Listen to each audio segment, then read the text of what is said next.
শর্টকাটে কোনো সাকসেস হয় না। আসলে কেয়ার গিভার কারা, তাদের কাজ কি? আমাদের দেশে আসলে এটাকে উচ্চ শিখরে নিয়ে যেতে হলে ট্রেন আপের কোনো বিকল্প নাই। আসলে কেয়ার গিভার কারা, তাদের কাজ কি, কিভাবে মানে তাদের গণ্ডি কতটুকু এবং তাদেরকে কিভাবে আপনারা ট্রেন আপ করেন? কেয়ার গিভার মানে হচ্ছে যে একটা মানুষকে কেয়ার দিবে। কম্প্যাশনেট জি, এক্স্যাক্টলি।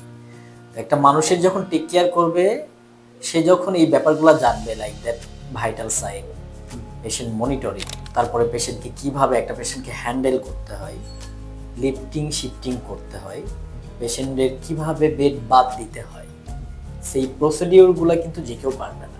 যেমন আমরা বাসায় অনেক টাকা দিয়ে অনেক সময় কাজের বুয়া রাখি, আমরা বিভিন্ন ধরনের টেক কেয়ার করার জন্য লোক রাখি, ওরা কিন্তু প্রপার নার্সিংটা বা কেয়ারিং যে মেথডটা অ্যাপ্লাই করা দরকার একটা রোগীর জন্য, তাদের কিন্তু জানা থাকে না। তো সেক্ষেত্রে আমাদের দেশে আসলে এটাকে উচ্চ শিখরে নিয়ে যেতে হলে ট্রেন আপের কোনো বিকল্প নাই।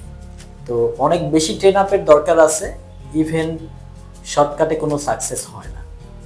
তো যারা এই কেয়ার গিভার পেশায় আসবে বা কেয়ার গিভার নিয়ে কাজ করতে চায়, যারা কিনা মানুষের সেবা নিয়ে কাজ করতেছেন, তাদের উদ্দেশ্যে আমি এটাই বলবো যে আপনার কেয়ার গিভার, আপনার নার্স কতটুকু পারফেক্ট এবং কতটুকু মানুষের জন্য কাজ করবে, সেবা দেওয়ার জন্য আগ্রহী, এই জিনিসগুলো আপনি এনশিওর করতে হবে।